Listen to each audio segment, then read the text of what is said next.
ito naman na tayo, ano na po tayo, hihingi na kami ng payo. Well, may mga friends kami sa Facebook, sa social media, na nagpadala ng questions at mga humihingi ng advice. Love Yan, okay. advice. Exciting. Sigurado friend Oo. yan, ha? Maricel, hindi, Yes! Marlene, hindi ikaw yan, ha? Oo. Hindi ako. Hindi ako doon Sinisiguro ko lang kasi Magiging honest po siya pag either siya. friend lang naman yan or pinsan eh, ganun eh. Yung pinsan ko, yung friend ko, yun lang naman yun eh. Pero sige, I'll take your word Magbibigay for tayo ng it. pangalan. Ito, galing kay... Okay. wait. Sige na nga, dito na tayo. Galing kay Mark Nalang.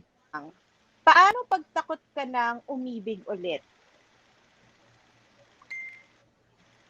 Okay, kasi siguro for a lot of reasons, maring nasaktan ka na before or na-reject ka, no? Eh, yung choice kasi not to love anymore is a choice that you would have to, has consequences that you have to deal with for the rest of your life. Una-una, there's no fear in love. Kapag totoong may pagmamahal ka sa isang tao, no, hindi ka dapat matakot, no? You don't allow your fear to you don't make decisions out of fear. Yun lang masasabi ko, no? You don't make decisions out of fear.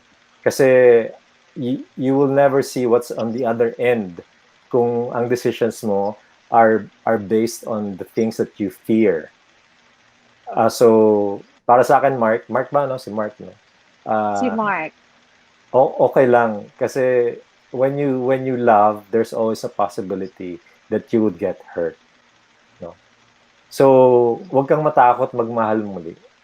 Kung ang pagmamahal mo sa isang tao is true and genuine and you get rejected, that's fine.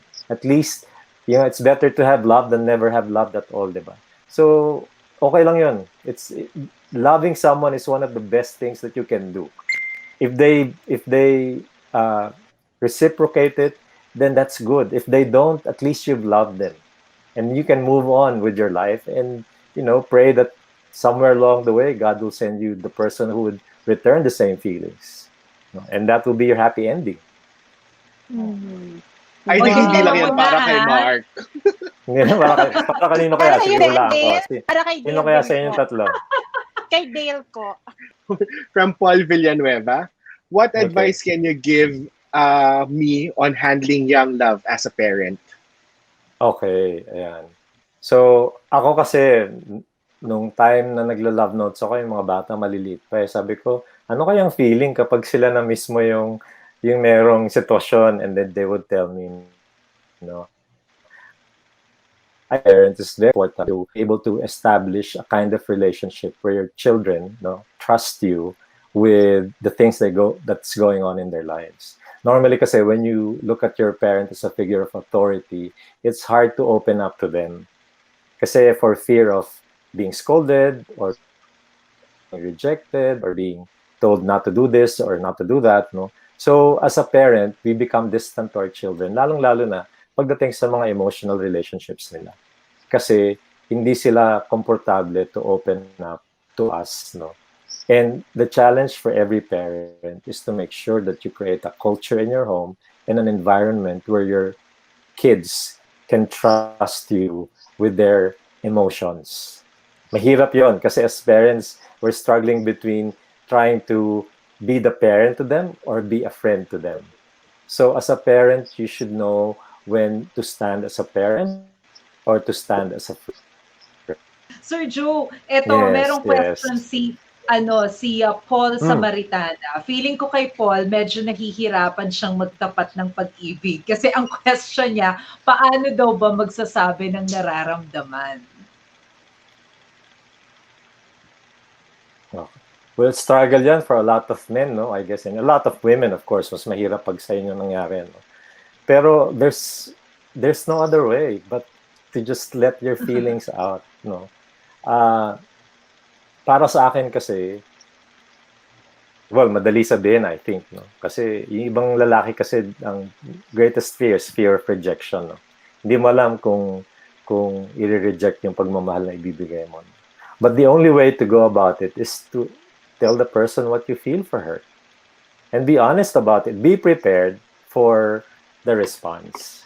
No? Sabihin mo, I've been holding this feeling for so long and I just know that I need to let this out. I don't know what the outcome will be or if you feel the same way towards me, but I just want to let you know that I care for you and I love you.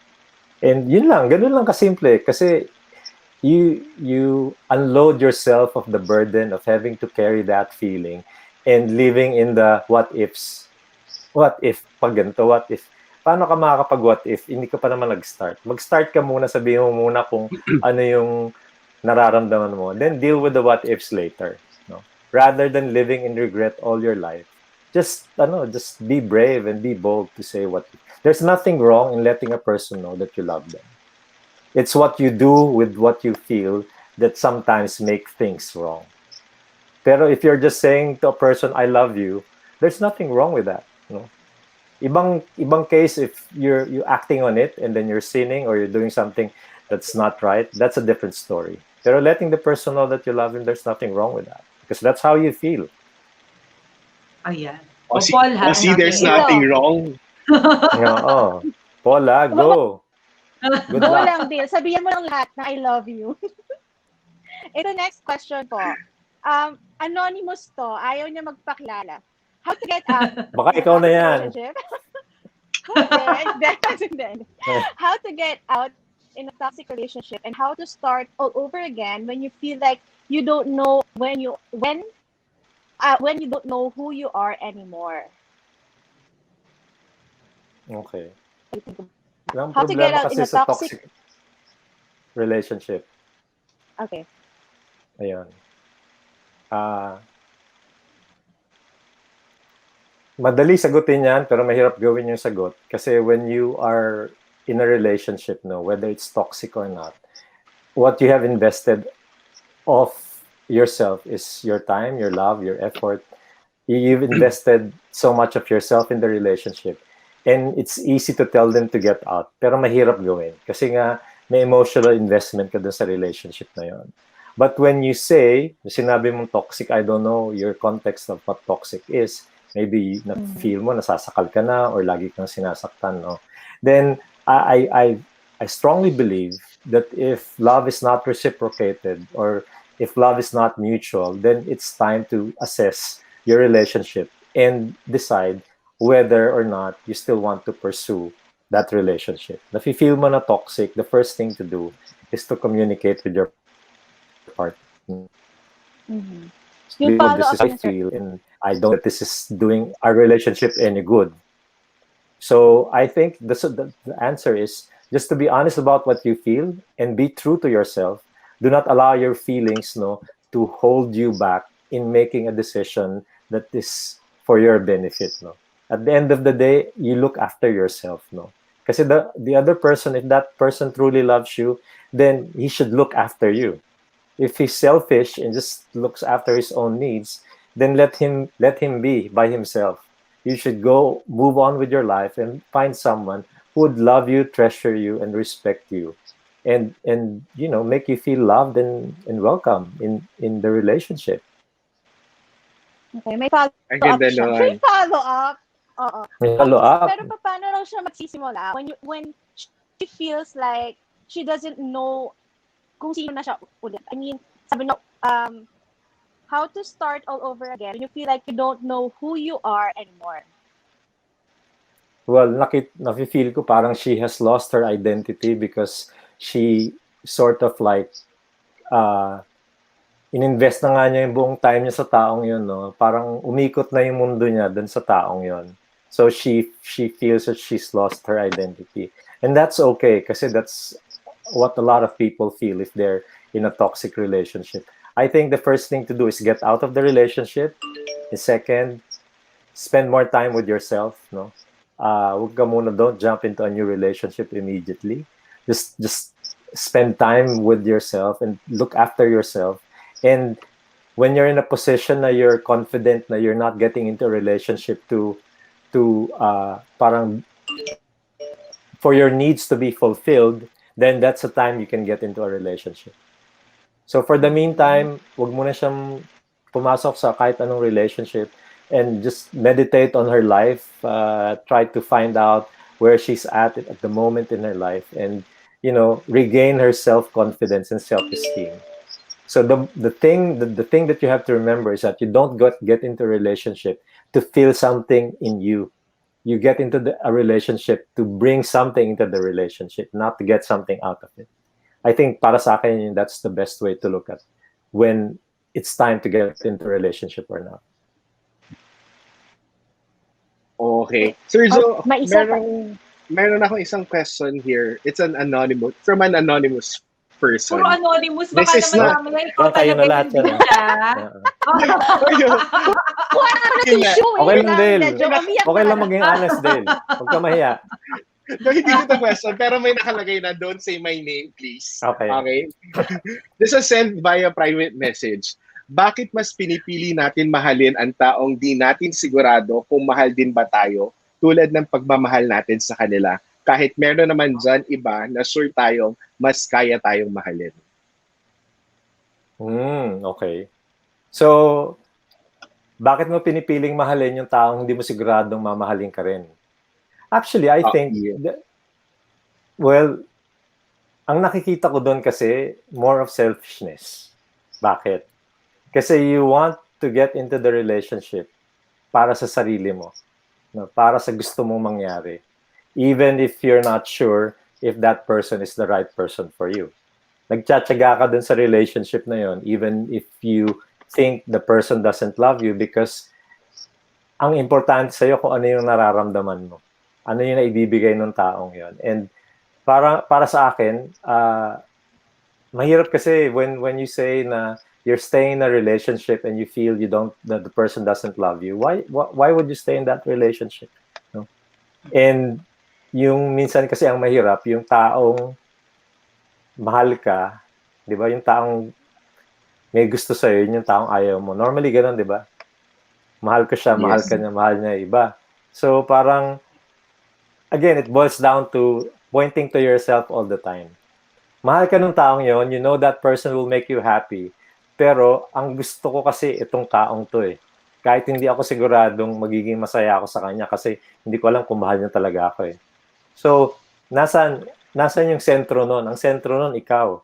Hindi yung relationship, hindi yung ibang tao. Remember, if you want to get into a relationship, you should look at it from a mutually benefiting perspective. Hindi yung, I'll get into this kasi gustong-gusto kita, ang pogi mo, ang lahat ng gusto ko nasa yun, I'll get into it. Kahit you'll just play with my feeling. Okay pa rin kasi I feel good about it. It's not healthy. At the end of the day, you're on the losing end. Diba? And I always tell women, most especially kung babae yan, na lagi sinasabi, you should marry the man who loves you than the man who loves you. Okay. Sir, meron pa tayo isang question. Ito, siguro kapatid siya ni Duchess Catherine kasi ang pangalan niya ay Yesha Middleton.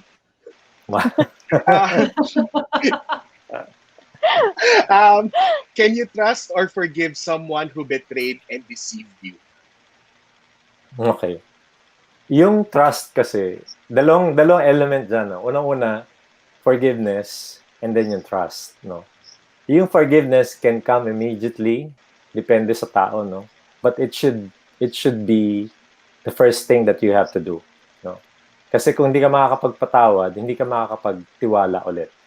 So the first thing that you have to work on is forgiving the person. When you have truly forgiven the person, the next thing that you have to work on as a couple is trust. Yung trust kasi has to be earned back by the other person. Ibibigay mo yun sa tao, but that person has to earn it. So, mahirap magtiwala ulit, no? But then again, when you have forgiven the person, it means that I'm giving you a chance to redeem yourself. I'm willing to trust you kung patutunayan mo na you're trustworthy. And kung hindi, then move on with your life. It's hard to live with a person who only thinks about himself and only is concerned about what he feels or she feels rather than what you feel.